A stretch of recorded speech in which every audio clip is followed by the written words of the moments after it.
This is WBSM On Demand. Good morning. Good morning. So we're here in WBSM taking your phone calls at 508-996-0500. Talking a little bit more about question 5. That is they want to bring the $15 an hour minimum wage to workers in restaurants, tipped workers, bartenders, waitresses, and the restaurant industry, and quite frankly, every server I've met or manager type employee I've met in the restaurant industry is uniformly opposed to this, okay? We do have a number of Democrats who don't believe they'll be impacted by this because they're elected officials, who are in favor of this. But once again, to bring you some more grassroots information, I have Caleb Piehl. Caleb is the general manager of one of my sponsors, the Profile Tavern out in East Freetown. I love the Profile Tavern. Caleb, good morning. How are you, my friend? Good morning. Very good. Thank you. How are you today? I'm doing well, sir. So tell me why I've gotten you out here in the morning to explain to me your feelings on this question. How do you feel about it, Caleb? I think that voting yes on question 5 would be a mistake for many reasons. First of all, you got to look at it from the customer's point of view. If costs go up for the restaurant, if costs go up for the organization, small businesses are going to be hurt. Yes. Terribly. That is more than doubling what we're paying right now for staff help. Your costs for food, for drinks are going to go up. I've seen estimates as low as 2%, but I can't see that being realistic when you're doubling your workforce pay by, $7.75 is the increase over 4 or 5 years. Per hour. Per hour, yeah. Not only that, right now, workers, like good servers, are working for tips. Yes. So the harder they work, the friendlier they are, the better job they do, the more money they can make for themselves immediately. It's like, and that sort of seems to be how this society is going nowadays. It's like an immediate gratification where I do really well, I get a really good tip. Yes. If that goes away and people start to tip less because the servers are making more, or they have to, and this is up to the businesses, split those tips amongst everybody in the company except for management, right? Then what is their incentive to do better except to lose their jobs? Exactly. How has that worked across the board at places like, McDonald's or Dunkin' Donuts or anywhere else in the world that gets minimum amount of tips and pays their servers minimum wage? Right. Or the registry. Yeah, the registry of motor vehicles. They're right. They're not incentivized to move faster. No. So Caleb is here from Profile Tavern, taking some of his personal time to explain.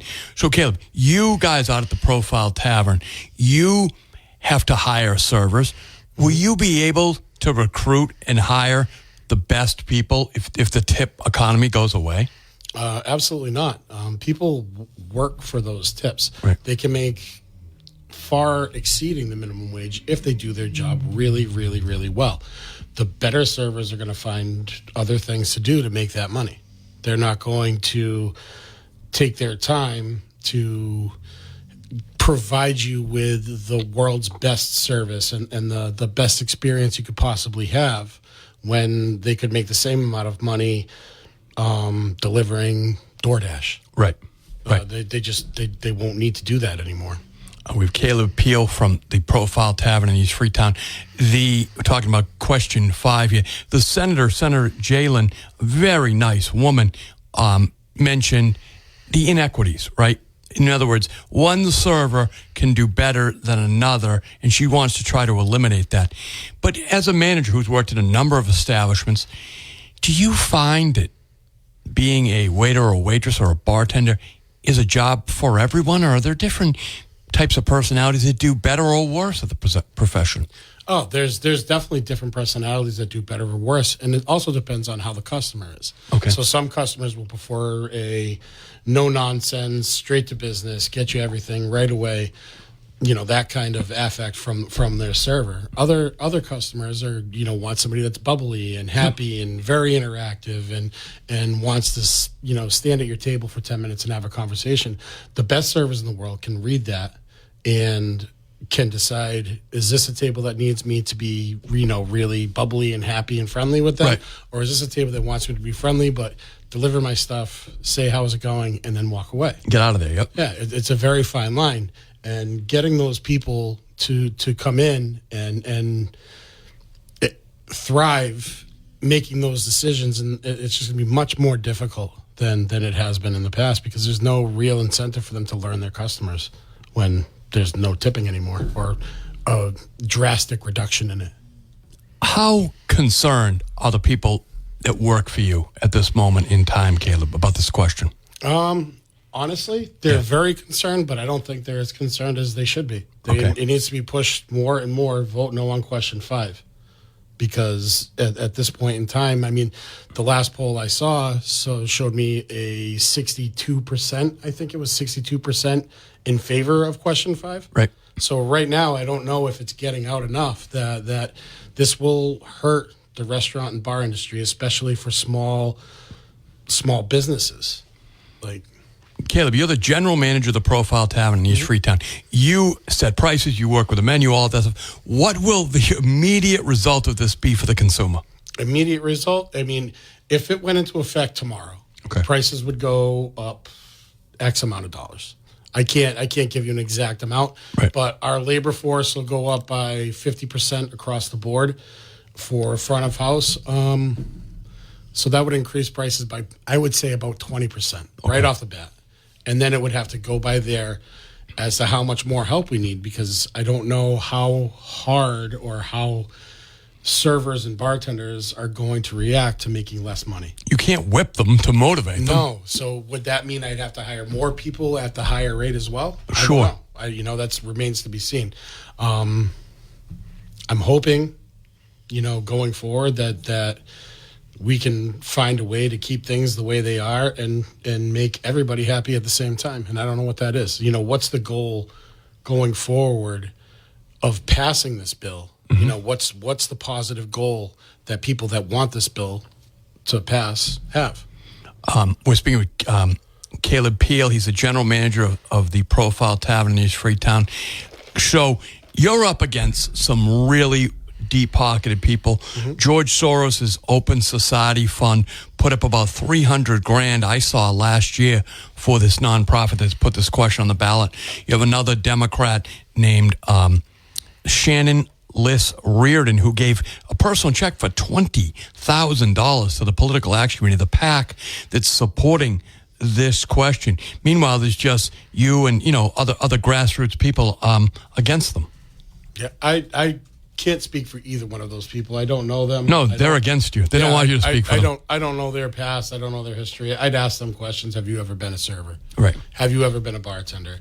Have you ever had to take everything coming at you in one night, whether it be positive or negative, and turn it and spin it to make it as positive as you can to make everybody that you're trying to serve happy? And then at the end of the day, your reward is diminished because you aren't making the tips that you used to make. Caleb Piehl, I had a stroke. Sorry. It's okay. Everybody's makes that mistake. Mr. Piehl is from the Profile Tavern out there in East Freetown. You guys have a great menu out there. Talk about it. We got a good menu right now. We're emulating our sister restaurant, the Rose Alley in New Bedford's wing and tender program right now. We have a custom-made 15-foot smoker outside that we're utilizing on a daily basis. I would recommend, if you want to come out and get some ribs or brisket or things like that you get there early in the evening, because we have limited quantities. We cannot make that thing run all day. I wish we could. Right. Our menu is drastically, is getting better and better by the day. That's the best I can say. I love it. It is. I love the pretzels that you have on the menu. Those soft pretzels. The pretzel sticks. Yeah. Those appetizers. With a nice queso now and a brew pub mustard. It's very good. Very good. It's a quick, easy bite if you're in there for something fast. And it goes good with whatever you're drinking. Yeah. The beer selection there is excellent as well. We have 24 beers on draft, and we just released a fall drink menu with some tasty drinks on there. One of them called You're Killing Me Smalls. You're Killing Me Smalls. You're Killing Me Smalls. It's fantastic. It's a play on like a s'mores. So what's in there? What's in there? There is I can't give you all of my secrets. Just know this: it tastes like you're at a campfire eating s'mores, and there's roasted marshmallows on top. I love that. So head out to the Profile Tavern. What are the hours out there? During the week, we're open 11:30 to 9. Thursday, Friday, and Saturday, we're open 11:30 to 10. And Sundays, we're open for brunch from 10 to 2. And the whole restaurant's open from 10 to 9. That brunch is amazing. Yeah, brunch is amazing. It's an a la carte brunch with some fantastic boozy drinks. If you're looking to get your Sunday fun day started off, that's a place to go. Profile Tavern, I really appreciate you coming in. Hey, thank you. Thank you for having me, and thank you for listening to us. And remember, vote no on question 5. Help our servers, please. Vote no on question 5, folks. We're going to stick around. We're going to take a break, and we come back. We'll go to the phones at 508-996-0. If it's on your mind, I bet I want to hear about it. Give me a call at 508-996-0500. I want to again thank Khalid Piehl for coming in from the Profile Tavern and giving us his employees and his own perspective on this. Is a guy who's been around for a long time, worked at Rose Alley, worked here in Fairhaven. Just a good guy who's been around in the restaurant industry for a long time. And it's not broken. I don't know why we need left-wing activists with their government surrogates really invading the restaurant industry and messing up something that really works great for a lot of people. A lot of people. And remember, it's an automatic pay cut. That's what it is. An automatic pay cut and an automatic raise in prices for the consumer. So 508-996-0. But it's kind of open phones, folks. If you've got it on your mind, if you're interested in it, I bet I'm interested too. Good morning. Thanks for holding, my friend. Well, good morning, Christopher. How are you? I'm not bad. How are you? I'm good. Just a point of interest real quickly before I get into the topic that I wanted to discuss. Your last public service announcement as far as the question 5 was concerned, I find it very interesting that the people who sponsored it, not one served well facility was mentioned. And that would be Silverstein and the rest of his crew. Not one of his restaurants was mentioned. But anyway, that having been said, I fully agree with your last caller, and doing my math, not my Ronald Reagan fuzzy math, because I don't do fuzzy math. All right. You could see that if these servers take this automatic pay cut, which would be instituted by the passage of question 5, God forbid, right? It would be detrimental as they raise the prices. For a guy like me who when I go out, I automatically know I'm going to do a 20% tip. I think it's fair. Yes. I think they work hard enough for it. I tip the server. If the food sucks, well, that's not the server's fault. That's how I look at it. That's the cook's fault. But I do have friends and people that I know who have a logic in their mind that a $1 or $2 tip because they frequent a facility almost daily or quite a bit during the week is appropriate. And for those people who think that way, this is like a godsend, you know? But for people like us, I mean, they turn around and see if you get a $100 bill at a restaurant, which is not uncommon these days to do, right? Dinner, a couple of pops, the bill comes to $120, no problem. So if your buddy at Profile Tavern or any place else has to goose up his bill by $15 so he can continue to make a profit and pay his servers an additional $10 an hour, right? Then my tip probably goes up minimally $8 maybe. If my bill goes from 100 to 140, and my tip goes from 20 to 28. I can live with that. But on the other hand, I think that this question 5 needs to be shot down real quick and real fast and by big numbers to prevent the people who don't tip who don't have the means to tip, and thus hampers the industry itself and the quality of the service that you get.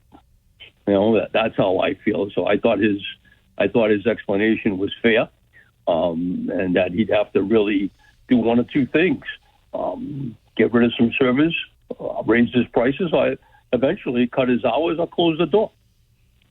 Not a good thing. No, not a good thing. So we're not in a position to be giving away jobs or folding up jobs. That's how it is. And the prices are going to escalate as things become more expensive.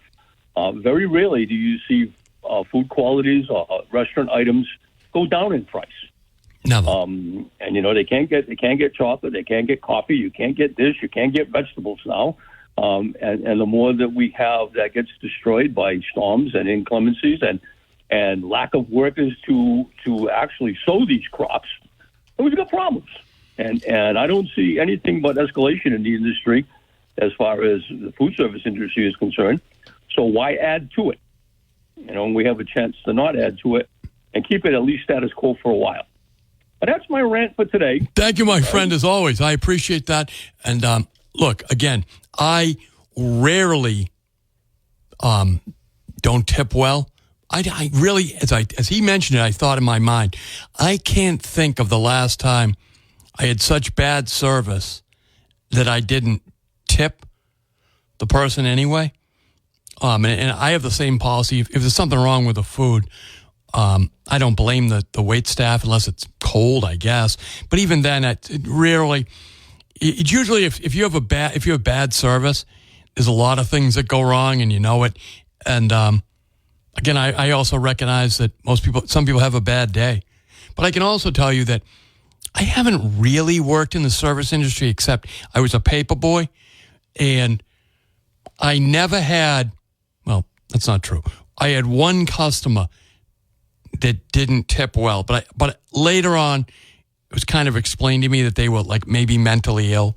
They used to give me a bag of pennies, and I threw the pennies on their lawn, figuring, like when I mowed my dad's lawn, it would hurt them. But really, my dad told me that wasn't the father, it was the mother. And after all, pennies spend eventually anyway, so don't throw your money away. And the woman, was something wrong with her. That's kind of what it came down to, that she used to bother the paper boy, and other paper boys had the same sort of treatment before me, and so it didn't have anything to do with me. But all my neighbors in Freetown were great tippers, and they enjoyed getting the standard times, and they appreciated that I brought it no matter whether it was raining or snowing or it was hot as hell out there in Freetown. I brought the paper. And they really appreciated me when my brother Neil took over and he didn't bring the paper on days that it was raining or snowing, or that he decided to stop and smoke with Casey Tebow and Tommy Snigger, and then he forgot about the papers. So they really, really, really appreciated my service when it had gone away. But anyway, 508-996-0500. New England Patriots showed their resilience this past Sunday with a last-minute win over the Jets to earn their second victory of the season. This week, the Pats head to Tennessee to take on the Titans. Titans are 1-6, going through their struggles of their own, so the Patriots have a real shot at stringing together 2 wins. Patriots and the Titans kick off at 1 p.m. Pre-game on WBSM is at 10 a.m. The New England Patriots all season long right here on WBSM. Again, I say vote no on question 5. Good morning. Thanks for holding. You're live on the air. Morning, Chris. How you doing? I'm doing well. How are you? Good. Hey, I heard you talking earlier about the rally up there at the mall. And yes. There was one in Wareham, I think you said, the Trump rally. So the little bit that I know about it, I was unable to attend those yesterday, unfortunately. I usually attend a lot of the standouts in the area. I believe that the one yesterday, I was aware of it. It was like a motorcycle rally that started at the Walmart. At least this is what it was supposed to be. Okay. It's supposed to start at the Walmart and travel to the Dartmouth Mall. for a standout at about 3 o'clock in Dartmouth, which I know for a fact I heard and saw pictures about the the Dartmouth point anyways. So I know that came to fruition. I'm not sure if the motorcycle ride actually did, but that's what was supposed to happen yesterday, And as for, future things that are going on, I know this afternoon, we have the regular Monday afternoon standout at the Fairhaven Seaport Marina. Yes, that's a great location. That's been going on for years in the last elections. We have been doing that there. We were doing it in the 2020 campaign for Trump. They were doing it there was the if I'm not mistaken, there was the migrants. They had some standouts there for the migrants when they were putting them in the hotel there.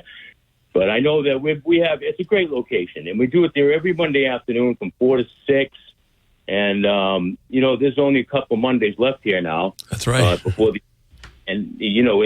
It grows every week. The weather's now finally cooperating. The first couple of Mondays there, this year we had some really poor weather, but it was nice. It's really nice. It's nice today. Come on, I'm going to ask everybody. Just grab a sign. If you have one, bring it down. We got a couple extra signs and flags down there. Just come on down, make some noise, stand on the corners with us. We get a lot of beeps and waves from people. Just so much support out there. It's great. It's a fun time. It's right on Route 6 by the Fairhaven Seaport Inn, and I know you get a lot of beeps there. That's a good spot to be. It's a great place. What time does it start? It starts at 4 o'clock today. Next Monday may vary slightly, but because it's the day before the election. But today it's 4 o'clock, 4 to 6. Right there, it's Middle Street and Route 6. It's just come on down. Just even if you can spend a few minutes with us. There's a bunch of great people that have been going there regularly, and and we just see new faces every single week, and it's just a lot of fun. Have you voted yet? I have voted. Yes, I have. And that's another thing I try to do. And I try to encourage everybody to get out there and vote and grab a friend, take them with you. If you've already voted, take somebody down and vote them. Get somebody to vote, Take somebody else down. Take another trip. We can't stress it enough. We got to get out there. We got to get the votes out there. I've been looking at the long range forecast a week or so from now, and it may rain next Tuesday. Yes. That's going to restrict the amount of people that get out and vote. It always does. If it's bad weather, it's a less of a turnout. So why take a chance? I agree with you. No time like the present. Exactly, Chris. Exactly. But I hope to see everybody else this afternoon. Come on out for a little while. Enjoy the weather and get some smiles and some laughs and meet some good people and have some fun. Let's get some support for Donald Trump because I know we're going to push him through. We can maybe turn this state right here red. I agree with you. Thanks for the call, my friend, as always, and thanks for the enthusiasm. I agree with you. And getting fresh air, sunshine, and socializing, it is good for everybody. It is good for everybody. It's good for your spirit. It's good for your mind. It's good for your health. Get some sun, fresh air, and socialize with people. You can do it today for the Donald Trump campaign, and really do it for yourself, right? Do it for America. Make America great again, right? At the site of a former refugee camp. Think about that. In Fairhaven, you had a refugee camp. It's amazing. It really is amazing. We have beautiful area and a beautiful area to shop in too. Commerce, right? Commerce is important. You know what else is important? Looking good. You want to look good, whether it's at work or whether it's casual clothing, right? Carter's Clothing and Footwear. They've been clothing South Coast with the South Coast lifestyle since 1947. You can trust Carter's Clothing and Footwear for the area's largest selection of top name brands offered at prices that can't be beat. Head over to Carter's if you're looking for a jacket, if you're looking for outerwear, if you work outside or in the weather, if you're a police officer, firefighter, look for really good clothing. I know Hank Turgeon told me he used to always get his long underwear, his gloves. He'd get, outfitted from head to toe. I know that Scott Lang, who doesn't work outside, who works inside, he dressed at Carter's Clothing and Footwear. Like Scott Lang says, if Carter's doesn't have it, you don't need it. But I guarantee they do. They have brands like Carhartt, Chippewa, Timberland, Levi's, Dickies, Champion, Under Armour.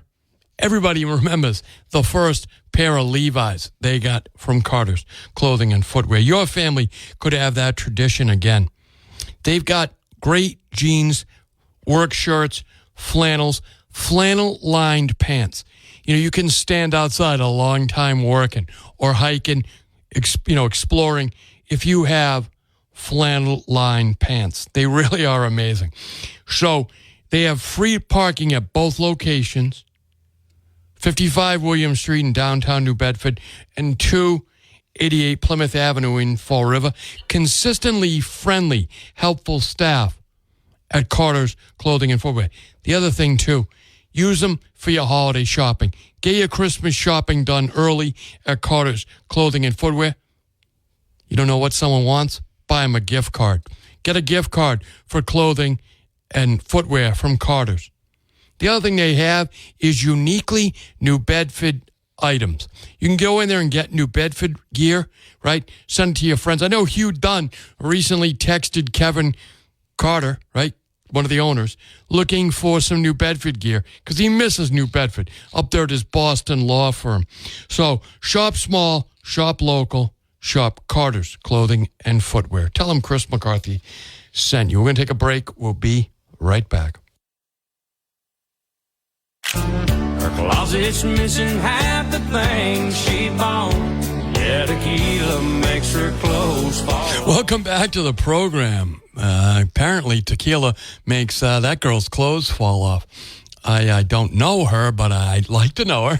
So anyway, 508-996-0500 so you can get on the program. Has anybody voted yet? Tell me how you voted, if you care to. We're going to still keep trying to cycle through candidates. I will tell you that if you see Mark Sylvia, who's running for state representative here in Fairhaven, tell him to stop avoiding me. I don't know why that man is avoiding my program. I've sent him a couple of invites to the program. He sent me a piece of mail asking for my vote and Natalie's vote. And I think Natalie's vote is up in the air. I've had his opponent in here. His opponent's more than happy to Joe Pyers to come in and answer my questions. Joe Pyers brought donuts and coffee to the town meeting, of which Mark is the town moderator. Joe Pyers is everywhere, knocking on doors, going everywhere.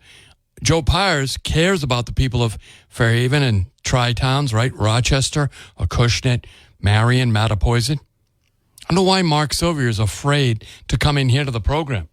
I guess he figures you're going to vote for him no matter what he does, right? He's a Democrat. I know that some of you Democrats are not happy with how he got a heads up from Bill Strauss, that Bill Strauss was leaving abruptly and that there was no primary. But I'm not going to really ask him. I'm not going to dwell on that. I want to find out what Mark Sylvia will do to protect the taxpayers if he's elected state representative. But he doesn't want to entertain coming in. Now, in the other race for the open seat, I have Manny Soers coming in on Wednesday at 10 a.m. Manny Soers will be here to answer my question. Steve Ouellette has been here. Chris Thrasher has been actually a couple times. Jesse St. Gelais has been here. So they're all got good interviews out of it. So I don't know why little Lord Fauntleroy, Mark Sylvia, is afraid to come in here. But you ought to be afraid that he won't answer my questions and yours. Right? Anyway, 508-996-0500 so you can get on the program. Good morning. Thanks for holding. Hi, Chris. Wayne, your buddy from lunch. How are you? I'm doing well. How are you? Good. Voted early. Trump, St. Gelinas, John Dean, all the top officials that you recommended, and that I was going along with Trump anyway. But that's what I see, and that's what I'm hoping for.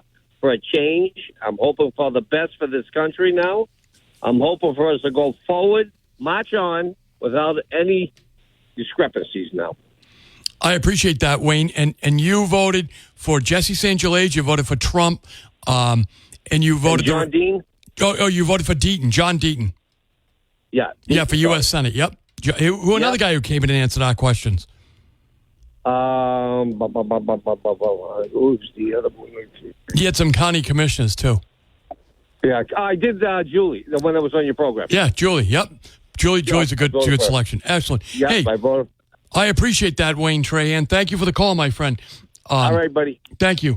The hell's happening here? So 508-996-0500. Again, folks, it pays off to come in here and answer my questions because my listeners respond by voting. If you listen to this program, you're a voter. We know that. So I know you voters appreciate having the opportunity to at least have me ask the guest questions, right? And listen, that woman who's a Democrat senator, Pat Jalen, I'm sure she'll return to the program. Why? I don't hurt people when they come in here. I try not to anyway. Even Shane Burgo is a regular guest on the program. He'll be here tomorrow. And we'll treat him with respect. And that's why I don't understand why Mark Sylvia is so afraid. I respond to him. I've reached out to him a couple times on Facebook to ask him to join the program. But he's ignored me. Good morning. Thanks for holding. Hello. Hello, you're on the air.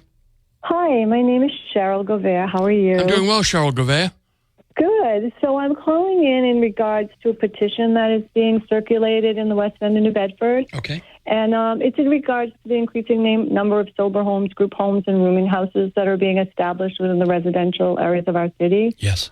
We are just this is really a petition to our councilmen who we know are going to the state level, just to say that we want them to continue to do this and that we're trying to get 2,000 people to sign this petition, requesting that sober homes, group homes, and rooming houses adhere to more stringent regulations, including compliance with building codes, appropriate permitting, zoning restrictions that do prevent their establishment in neighborhoods, residential neighborhoods, because we feel like that's not really the place that they should be at this point.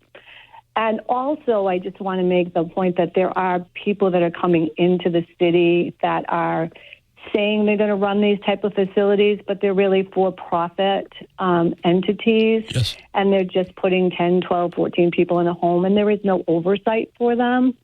So we're always also asking the state that they put pressure on the state for oversight on these homes. I've been walking through the entire West End of New Bedford, so I think I've talked to a lot of residents. I have 300 and something signatures. We do need 2,000. So I was hoping, I don't know how to get the petition to you, and I just wanted you to share it with your listeners, and eventually I would tell people if I was going to be at Stop and Shops where they could come and sign it if they wanted to. So I didn't know if that was something that you could do. Of course, Cheryl. I'll help you in any way I can, especially someone who goes out and gets 300 signatures. I love that about it because that's real democracy. That's people power. You can. People power. Let me see. So where is the next place you're going to be gathering signatures? So I didn't know how to go about that. So right now I'm going to be calling a Stop and Shop. So I was hoping in the future I could call you with where I was going to be and people could come by. And Absolutely. I also set up an email. So if people wanted to email me, they could email me and I can send them a copy of the petition. Sure. What's your email? Okay. My email that I've set up is CHERGOUV100@gmail. Give it again. Okay, CHERGOUV as in Victor, 100@gmail. All right. I need you to tell me one more time so my intern can write that down. Okay, so it's C as in Cheryl. Yes. Or Christopher. Yeah, C as in Christopher, H, E as in elephant, R as in rat, G as in good, OU, V as in Victor, 100@gmail.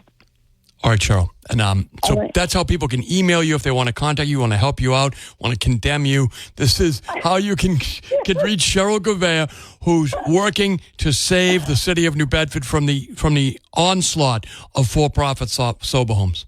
Yeah, exactly. And to say to the city, to the state, to put more stringent regulations on congregate living facilities, because that will stop people from coming in and doing the wrong thing as opposed to the right thing. And Cheryl, I hate to expand the fight, but I think you're going to have to get that to your congressman as well, because this is really more of even a federal issue.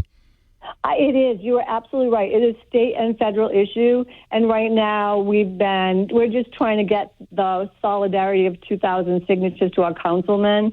And then eventually, I don't know where it'll go. This is new for me. I'm just learning how to get into this world and try to let people know how I feel. And if they agree with me, to please sign the petition. If they don't, I understand how they feel also. Sure, I've had many people say, no, I'm not going to push my opinion on anyone, but my hope is that we will eventually get those 2,000 signatures. I think you'll get them, Cheryl. How has the overall reaction been, though? So the overall reaction, I would say, is probably 90% for me for yeses, and the people that say no have very convincing reasons to say no. There's a lot of people that do feel you shouldn't really not put them in a residential neighborhood, and everyone has a right to have treatment, and if it has to be in that type of a neighborhood, it does. And they give me their reasons, like they've worked in sober homes, they've worked in congregate living facilities for other reasons. They see good things going on, and I 100% respect everyone's opinion.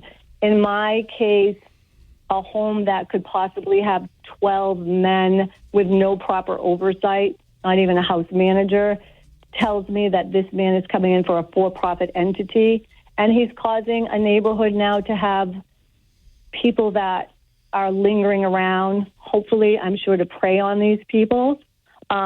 This home has been scaled back to 3 people right now because of permit violations, the need for a sprinkler system, and so on and so on.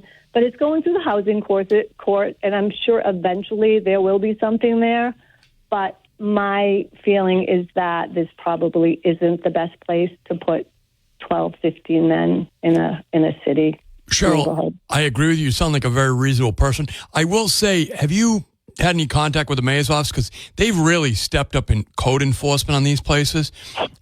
We've been working directly with Joe Lopes in Ward 5, and he has been in touch with Representative Keating. The mayor is aware of it, of course, because it's happening in his neighborhood also. Yes. And right now, I believe Joe's done a motion to the state. We're not getting a lot of feedback from the state, but this is more to say it's not just 12 people in a neighborhood. It's 2,000 people that are saying to the city, keep pushing this on at the state level. I agree. So, I think 2,000 is a fantastic goal, and it's completely doable.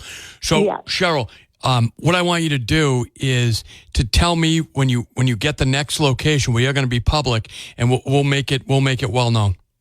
Okay. I thank you, Chris, and I thank you for taking the time to listen to me. Thank you, my friend. And all of your listeners. Okay? Thank you. Cheryl Gouveia, folks, who's trying to reach the goal of 2,000 signatures to oppose more sober houses in the West End. Actually, anywhere in the city of New Bedford. And I feel for her. I really do. Particularly for anybody who has a sober house in their neighborhood that's not well managed. Because, by the way, if you have one in your neighborhood that's well managed, you don't even know it's there. You really don't. And that's the key to the whole thing, okay? The key to the whole thing is good management. Good morning. Thanks for holding.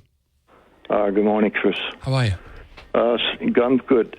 Speaking of Congressman Keating, he hasn't come on your program lately. I haven't reached out to him. I will. I talked to one of his staff members over the weekend, communicated with him on the petition, on the Indians, the Native Americans putting the up forward a petition on the opposed to windmills. But I can reach out to Bill. I will. Yeah. I occasionally walk through the Riverside Park, and being curious, I seen a path that goes out towards the river. So I followed it down, and I was amazed to find out it was kind of a tent city out there by the river. Yep. That's what's down all those paths. Yeah, I didn't. You can't see them from the park, but they're really making a mess too. There's a lot of garbage now. They're just throwing their garbage out there. That's in Riverside Park. Yeah, the Riverside Park. I was kind of surprised to see all these tents. I don't know what they're going to do in the winter. These people, it's going to get cold. It is going to get cold. There's no doubt about that. Well, they do have the emergency shelters. Now, if Shane Burgo has his way, you'll have a big tent city down there by the airport in Ward 1. Yeah, well, this is I was kind of amazed how many tents there were. I don't know who owns that property, but I guess it's right along the river. I guess maybe the city. Right? I don't know. I think it's city property. Yeah, it's got to be. Yeah.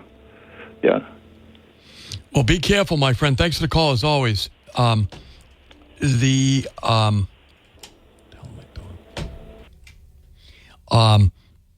It is unfortunate when it's city property that they think they can live on it, right?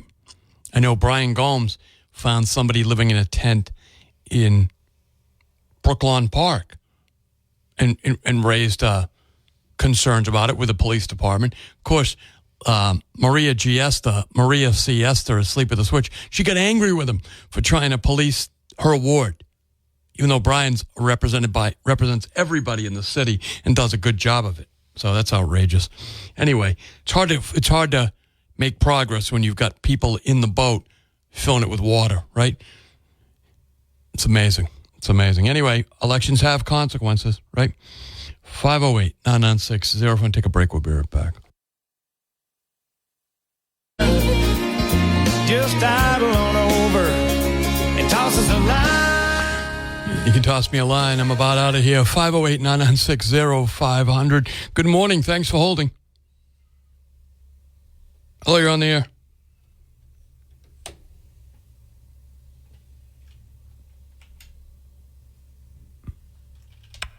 Hello, you're on the air. Hello, you're on the air. I think you're on the air. Well, call back if you're able to. 508-996-0500. There was a we talked earlier about Ed Markey, right? Whether he was too old to run again for another term. He may not be too old, but certainly wrong on the issues. They held a conference. It's in the Boston Globe over the weekend. There was a conference where Ed Markey explicitly came out in favor of reparations. Reparations. That is getting money from the government for an ancestral crime. Now, it happened to do with African Americans. Is that a good idea for Massachusetts taxpayers to pay reparation? I don't know. Vote accordingly, right? We have a supermajority Democrat legislature here in Massachusetts, and you can add more Democrats to the legislature if you want in November, right? You can add more if you want. There's plenty on the ballot. You can add more. But if you're in a district that doesn't have an incumbent anymore, that can make a change, whether it's to a different party, Republican, or to an unenrolled, I would ask, do you give that serious consideration? Now, I don't think it would be smart to throw out a Senator Montigny or a Senator Rodericks, both of whom are Democrats, but reasonable guys who have a lot of experience in the building and do well for our combined districts. But if you've got a brand new district. In other words, a representative who's retired, you're going to send a brand new representative. If they're a Democrat, they're going to be a backbencher with no seniority, and seniority is everything.